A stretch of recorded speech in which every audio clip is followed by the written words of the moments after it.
সবাইকে স্বাগত। আপনাদের পরীক্ষাটি এমসিকিউ হবে। আজকে একটি এমসিকিউ পরীক্ষার প্রশ্ন প্যাটার্ন নিয়ে এসেছি। পরীক্ষার প্রশ্ন প্যাটার্ন যেমন থাকবে সেম প্যাটার্নে আমরা একটি চূড়ান্ত সাজেশন তৈরি করেছি। সাজেশনটি নিতে স্ক্রিনে দেওয়া হোয়াটসঅ্যাপ নাম্বার রয়েছে, ইমো নাম্বার রয়েছে।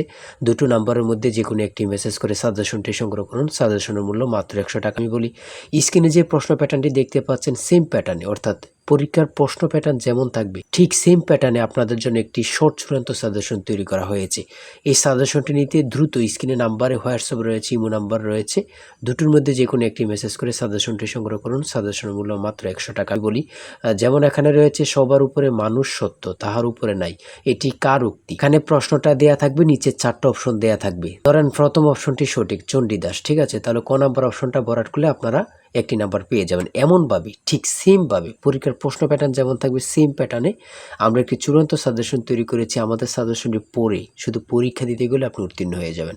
যারা চাকরির কারণে, কাজের কারণে, পড়ালেখায় একটু দুর্বল, অর্থাৎ পড়তে সময় পান না, অবশ্যই তারাই আমাদের সাজেশনটি সংগ্রহ করবেন। আমি বলে রাখি 100 টাকার বিনিময়ে হলো সাজেশনটি সংগ্রহ করে A to Z পড়ে যাবেন। একদম শর্ট সাজেশন, ইনশাল্লাহ আপনি পরীক্ষায় পাশ করবেন। আমি মূল কথায় চলে আসি।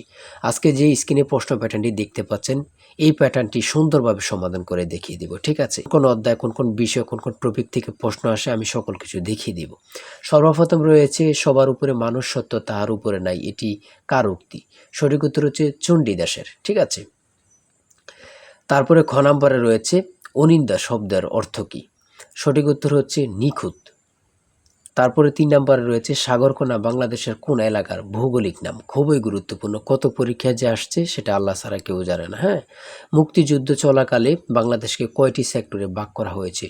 আমার মনে হয় 100টি পরীক্ষা যদি হয় এখানে 70 থেকে 80টি পরীক্ষায় এই প্রশ্নটি আসছে। হ্যাঁ, ভাষার ক্ষুদ্রতম একক কোনটি? মানে কি বলবো, কতটা গুরুত্বপূর্ণ যারা পরীক্ষা দেন শুধু তারাই জানেন। তাই বলি অবশ্যই আমাদের চ্যানেলটি সাবস্ক্রাইব ও পেজটি ফলো দিয়ে রাখবেন। কেন? পরীক্ষার নোটিশ, পরীক্ষার রেজাল্ট, পরীক্ষার প্রশ্ন সমাধান, যাবতীয় সকল তথ্য সবার আগে আমরা ভিডিও আপলোড দিয়ে রাখি। আপনি যদি চ্যানেলটি সাবস্ক্রাইব, পেজটি ফলো দিয়ে রাখেন, সবার আগে চলে যাবে আপনার কাছে নোটিফিকেশন। মনে করেন আপনি পরীক্ষা দিয়েছেন, পরীক্ষার প্রশ্ন সমাধান দেখিয়ে দিব, তারপরে রেজাল্টের অপেক্ষা করা লাগবে না, আমাদের চ্যানেলে পেয়ে যাবেন, সকল তথ্য পেয়ে যাবেন, এবং কি নতুন নতুন চাকরির তথ্য পেয়ে যাবে। সার্কুলার দেওয়ার সাথে সাথে আমাদের চ্যানেলে আপলোড দেওয়া হবে। আপনি শুধু আমাদের চ্যানেলটি সাবস্ক্রাইব, পেজটি ফলো দিয়ে রাখলে সবার আগে চলে যাবে আপনার কাছে নোটিফিকেশন। তাই অবশ্যই চ্যানেলটি সাবস্ক্রাইব, পেজটি ফলো দিয়ে আমাদের মেম্বার সদস্য হয়ে আমাদের সাথেই থাকবেন। ভাষার ক্ষুদ্রতম একক হচ্ছে ধ্বনি। তারপর এক কথায় প্রকাশ থেকে থাকবে, এক কথায় প্রকাশ থেকে থাকবে স্বরধ্বনি, ব্যঞ্জনধ্বনি অথবা স্বরবর্ণ ব্যঞ্জনবর্ণ থেকে থাকবে। যেমন মাত্রাহীন স্বরবর্ণের সংখ্যা কয়টি? 4টি। দেখেন প্রশ্ন কিন্তু বেশি হার্ড করবে না। হ্যাঁ, আপনারা বোঝেন না বলেই সবাই কিন্তু মেধাবী, কিন্তু বোঝেন না কোন কোন টপিক, কোন কোন বিষয়গুলো পড়তে হবে, অথবা একটা ভালো সাজেশন পান না, ঠিক আছে, তার জন্য কিন্তু পরীক্ষায় উত্তীর্ণ হতে পারেন না। সমাজ থেকে থাকবে, সমাজ ভাষাকে কি করে সংক্ষেপ করে এমন থাকবে, ঠিক আছে। তারপর উপন্যাস থেকে থাকবে, ঠিক আছে, বোঝেন কিন্তু। যেমন এখানে রয়েছে বিভিন্ন দেশের রাজধানীর নাম সম্পর্কে থাকবে, এটাও বলতে পারে যে ভারতের রাজধানীর নাম কি, অথবা বলতে পারে মালদ্বীপের রাজধানীর নাম কি। হ্যাঁ, তারপর বাংলাদেশের সঙ্গে কোন দেশের সীমান্ত রয়েছে, এটা কিন্তু খুবই গুরুত্বপূর্ণ, মানে যা বলার ভাষা নেই। হ্যাঁ, এমনভাবে কিন্তু প্রত্যেকটা প্রশ্ন থাকবে। জাপানের পতাকার রং কি? হ্যাঁ, প্রত্যেকটি প্রশ্ন কিন্তু খুবই গুরুত্বপূর্ণ। দেখেন এখানে রয়েছে 18 নম্বরে জাতিসংঘের দাপ্তরিক ভাষা কয়টি? কতটা গুরুত্বপূর্ণ যারা পরীক্ষা দেন তারাই শুধু বুঝতে পারবেন।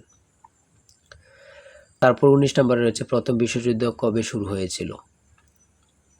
বাংলাদেশ জাতিসংঘের কততম সদস্য? ঠিক আছে। তারপরে শুদ্ধ বানান থেকে থাকবে, যেমন এখানে নিচে কমিটিও দিতে পারে, শুদ্ধ বানান কোনটি নিচে এভাবে দিয়ে দিবে 4টা ইংরেজিতে, যেটা সঠিক ওটা লিখতে হবে।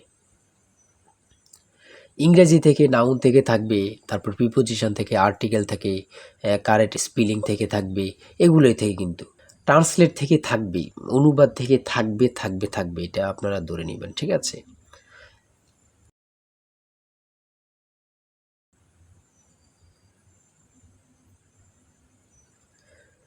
তারপরে এখানে 30 নম্বর রয়েছে which word is an adjective? সঠিক উত্তর হচ্ছে ক, অর্গানিক।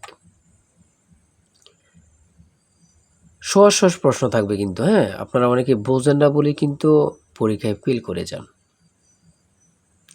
তারপরে 38 নম্বরে রয়েছে বাংলা ভাষা ও সাহিত্যের আদি নিদর্শন কোনটি?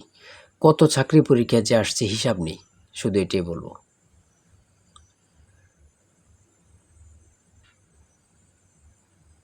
অঙ্ক থেকে থাকবে টাকায় 10টি করে কমলা কিনি, টাকায় 8টি করে কমলা বিক্রি করলে শতকরা কত লাভ হবে, এমন ধরনের অঙ্ক প্রত্যেক পরীক্ষায় আসে।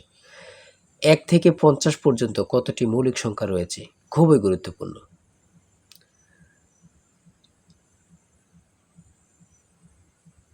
ধারা থেকে অঙ্ক থাকবে, হ্যাঁ।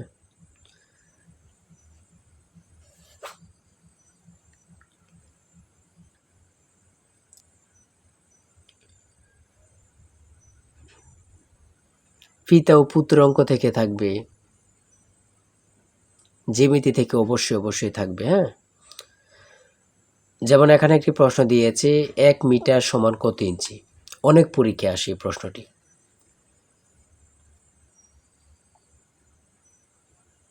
সর্বশেষে যে প্রশ্নটি রয়েছে মান নির্ণয় থেকে a plus B equal to 7 এবং a square plus B square equal to 25 হলে নিচের কোনটি a b এর মান হবে।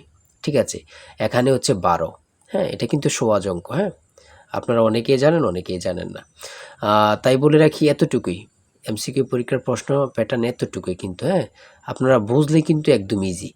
যারা এই পরীক্ষায় টিকতে চান আমি অবশ্যই বলি প্রত্যেকে আমাদের সাজেশনটি সংগ্রহ করেন, ইনশাল্লাহ আপনারা পরীক্ষায় পাস করবেন। আজকের ভিডিও এই পর্যন্তই। সবাই ভালো থাকবেন, সুস্থ থাকবেন। আল্লাহ হাফিজ।